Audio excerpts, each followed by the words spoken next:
Welcome to Black and Gold Today, a game day look at your Pittsburgh Steelers. Now here are your hosts, Jay Pushkar and Mike Fenner.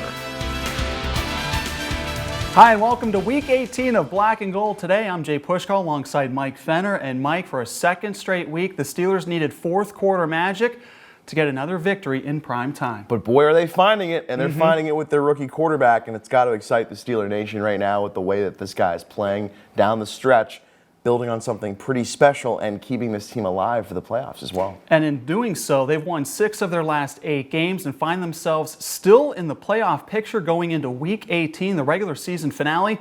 Pretty remarkable. Here's what's coming up on Black and Gold today. We'll revisit that dramatic victory by Pittsburgh against the playoff-bound Baltimore Ravens. Then we'll look ahead to the regular season finale at home against Cleveland. Later, we'll share with you the story of one Northeast Ohio man and his love for the black and gold. Then we'll hear from you, the fans, in our weekly fan sound-off segment, and much, much more. That's all coming up on Black and Gold today. It was another typical Steelers-Ravens slugfest in Week 17 with a steady dose of running the ball, physical defense, and late-game heroics. In its 16-13 come-from-behind victory over Baltimore, Pittsburgh, as a team, ran for 198 yards, with Najee Harris running for 111 of those yards. And for a second straight week in prime time, Steelers quarterback Kenny Pickett engineering a game-winning drive late in the fourth quarter as the Steelers rallied and kept their playoff hopes alive heading into the final week of the regular season. Yeah, it's the same every time. I mean, it's just everyone's got to do their job, and I got to find a way to get the guys the ball and get in the end zone. So it's a team effort, group effort. Stevie really did a huge job bending in there on that seam. Biggest play of the drive besides the touchdown. So you never know when your number's going to be called, and Stevie stepped up tonight huge for us. Earlier in the season, we didn't really click right. There was times where we was just off by this pass or off by this block, this cut, this. We really came together after this bye week and was able to come together and make the most of it.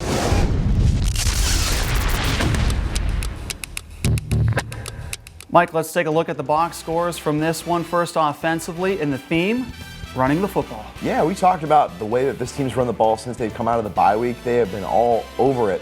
This offensive line's gotten the push they need. Najee Harris goes for 111 yards rushing, has the game-winning touchdown catch of 10 yards out of the backfield, and 198 yards rushing as a team. Boy, they are running the football with consistency, and that allows their quarterback to not throw too many passes, and they're just not making mistakes right now. And that's exactly the number one thing they have to do on offense. Jaylen Warren continuing to have a great season as he's been producing out of the backfield as well. Defensively, the Steelers held the Ravens to just 3 second-half points, and once again, Robert Spillane putting up solid numbers at linebacker. Yeah, just a nose for the football, as we've talked about now week after week. 9 tackles for him. You have the interception from Minkah Fitzpatrick, who's also just getting after the football. A lot of different guys making plays, and to hold a team like this to 13 points, I know they didn't have Lamar Jackson again, but still, it's a team that ran the football effectively in the first go-around, and for Pittsburgh, they were able to keep them off the scoreboard for most of the night, just keeping them to 1 touchdown, so that's huge. It's going to be interesting to see how Week 18 plays out. This is a team that nobody wants to play at this point in the season since it's all starting to come together. Well, coming up after the break, speaking of Week 18, we'll head to the South Side and hear from head coach Mike Tomlin and the players as they get ready for the Cleveland Browns.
Welcome back to the show. At one point in the season, Pittsburgh was 4 games under 500, and thoughts of playoffs or even having a winning season were a bit of a stretch. Now the Steelers are on the doorstep of achieving both with a win on Sunday. Ashley Kaiser has more from the Black and Gold Nation.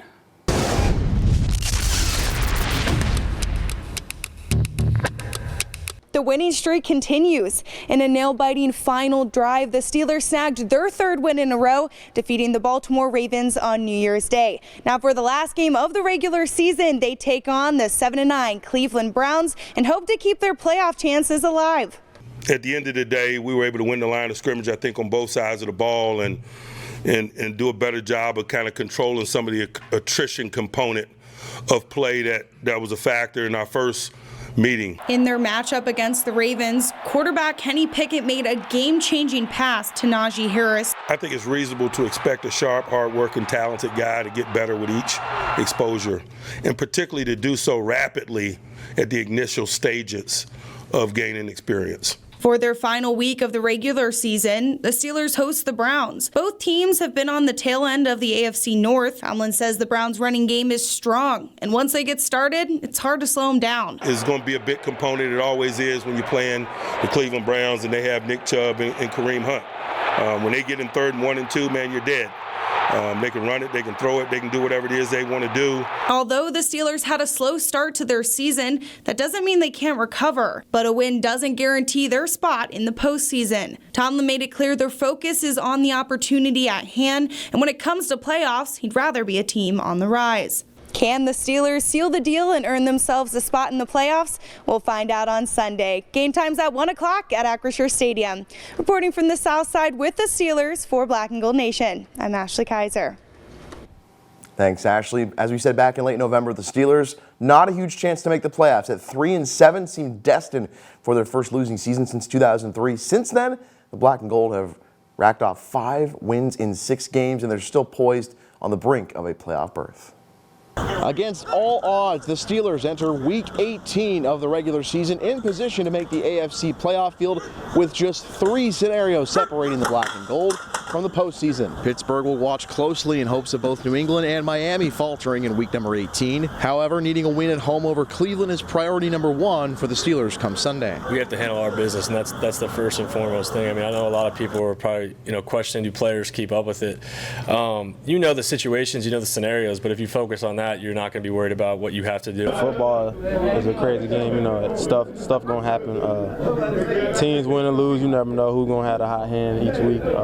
But like I say, we just got to do what we got to do, which is win. It's a totally new look matchup at quarterback from week 3 to week 18 for both sides, with Deshaun Watson in for Jacoby Brissett and Kenny Pickett in for Mitch Trubisky. I think he has a component, definitely in the run game. As you can see, he's just a talented, explosive runner. Watson is just an athletic force in the backfield. He can throw any ball. He can get out of any situation. Since taking the reins as head coach of the Steelers back in 2007, head coach Mike Tomlin has finished a season 8-8 on 3 occasions, but he has never finished a season with a losing record. That streak is on the line Sunday at 1 o'clock from Acrisure Stadium when the Steelers meet up with the AFC North rival Cleveland Browns.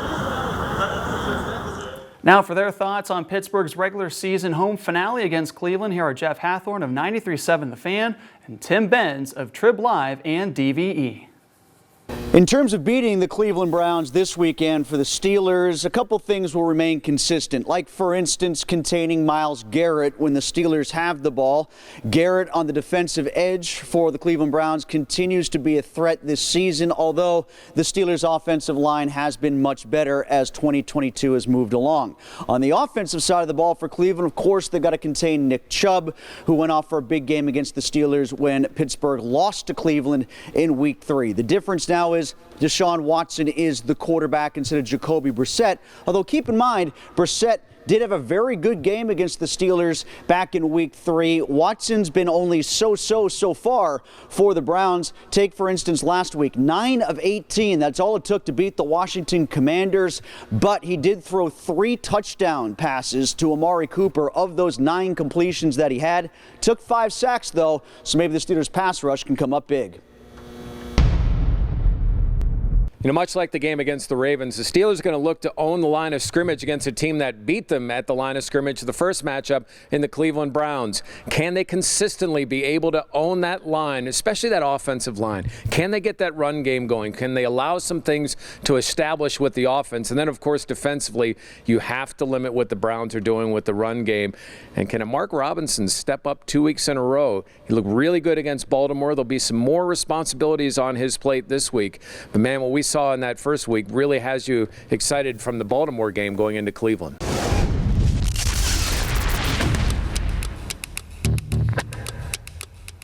Thank you, guys. Coming up next on Black and Gold today, we'll pay a visit to a Northeast Ohio man who loves the Steelers in so many ways. His story's next. Stay with us. It's Black and Gold today.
Welcome back to the show. Throughout the course of the regular season, Steeler fans have graciously opened up their doors to show off their black and gold pride. Imagine having Pittsburgh pride while living in Northeast Ohio, of all places. That's the Right? case for a father-son duo who love collecting Steelers merchandise. Take a look. Hi, I'm Fred Frisco. This is my son Dominic.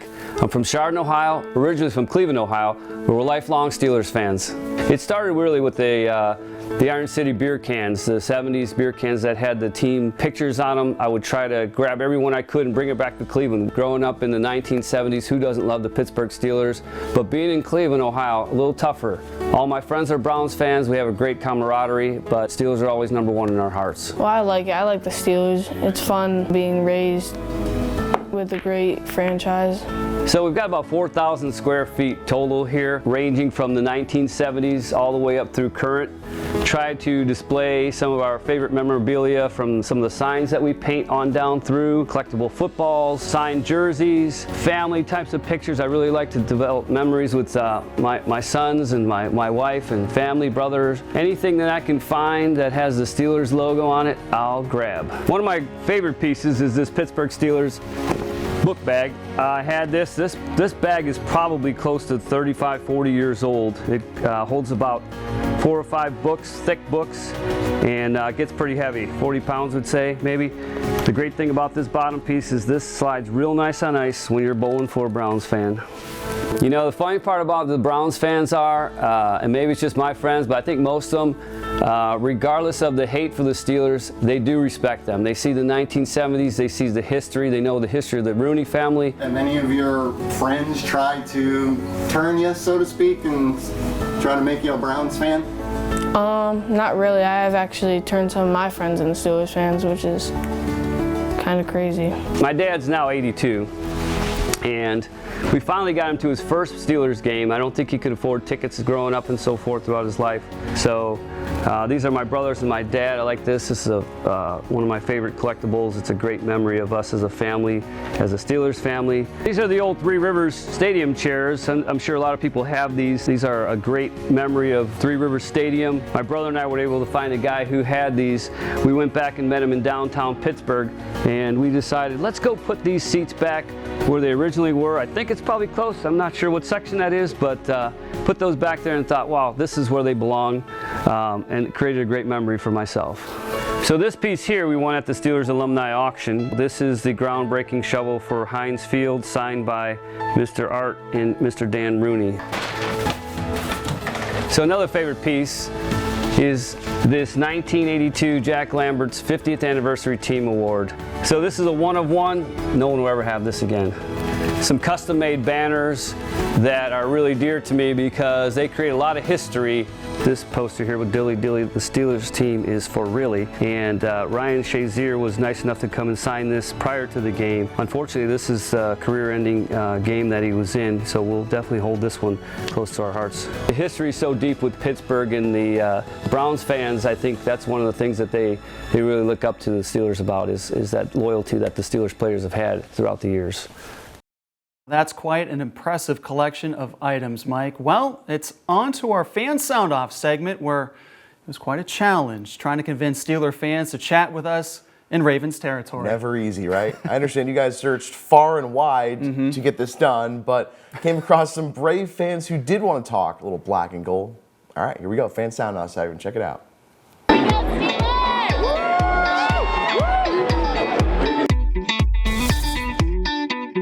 As far as this year's team and for years to come, is there a guy that you just really admire the way they're playing and possibly being the face of the team for years to come? I really like how George Pickens been playing lately. I think he's an aggressive player. He goes up and gets the ball when he can. I think, first year we can work some kinks out, but in the future, I think he's really going to pick things up for the team. For us, I think Hayward plugging up the center and just being, someone who's committed to the organization. We really enjoy watching him play. Why do you like TJ so much? I think he's one of the best defenders right now. I think he definitely, as an athlete, he plays his role like he needs to. Why TJ? Oh my God, he's a superstar. He just comes on the field and he's ready.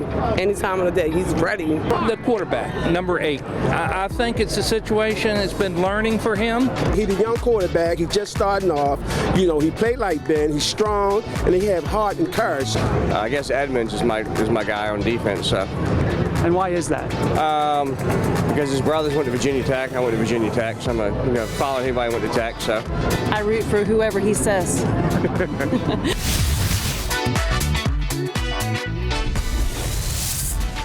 Hey, simple enough. That brings us to our fans of the week, and that honor goes to the Garcia family.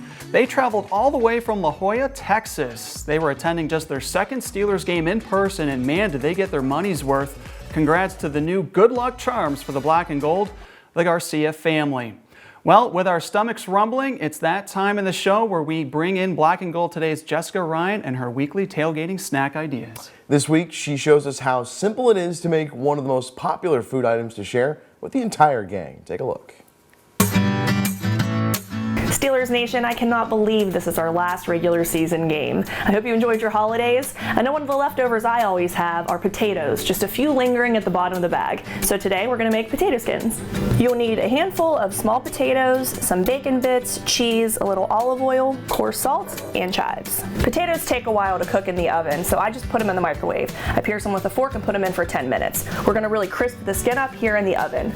So right now we're just going to take what we have, they're soft and pliable, cut them in half, each one of them, as many as you have. So we're just going to hollow them out, leave a decent bit of the potato in there because we just need a little bit of room for that filling. And you can reuse the potato filling to make something like latkes are really good. The next step is to turn these over, add some olive oil and salt to add some flavor to the most flavorless part of this potato. So we'll take some of the oil, put it on the back. When we bake these, this will crisp the skin up really nice. It doesn't really get that in the microwave, so this is an important step you don't want to skip. And then once they are all coated, you're going to take some coarse salt, whatever kind you have. This is coarse sea salt, and just put them over the potatoes, again, to add some flavor there. So the next step is just to assemble. Flip them back over, add cheese, a little bit to each one. Be pretty generous here with the cheese. A lot of the flavor comes from this part. Just make sure you get the real bacon bits at the store-bought so they're not super crunchy. And then we're gonna top them with some chives, just a little bit on each. Now all we have left to do is put them on the baking sheet. You don't need to put them in too long, just about 10 minutes on 325. It'll crisp up the bottoms, melt the cheese. The potato's already cooked, so that's all it takes. Potato skins are actually one of the most popular appetizers. They're really good, really easy to put together. And again, you can just use your leftover potatoes or hey, make them on purpose. Steelers fans, thanks for watching with me and cooking with me all year long. I appreciate you watching Tailgating with Jess. I'll be posting some stuff on my Instagram. It's at Jess Nixon Ryan. We really appreciate you watching Black and Gold today. Go Steelers.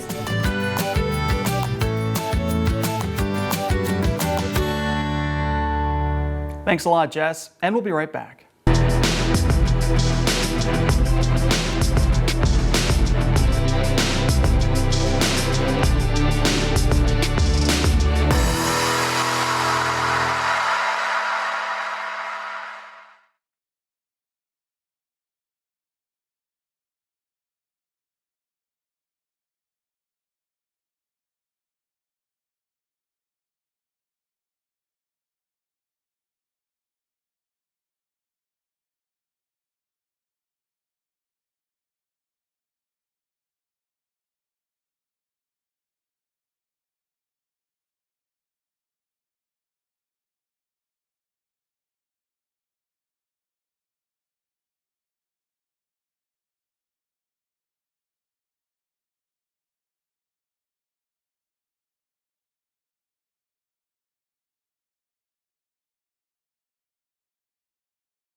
Welcome back to the show. It's hard to believe that we have reached the final segment of the 2022 regular season, and with that, let's take a look at the terrible towel standings, Mike. In the race, oh, we're going to have to, because there it is. And the race to being number one is down to two rookies of Black and Gold today. Ashley Kaiser and Sean Lafferty. They have each 4 towels apiece. Ashley coming through with a near perfect prediction in Week 17. And Mike, what can you say about these rookies making some noise this season? I'd trust their picks over mine. What else do I need to say? I mean, the proof is right there. Yeah, they usually just go with their guts. We're trying to break down numbers and try to figure it out. They just go with what their instincts tell them. Yeah. And look they have a chance to possibly have the overall championship. As for the picks for Week 18, drum roll please. Everyone is going to go with Pittsburgh at home to beat Cleveland except for me. I'm going to play devil's advocate.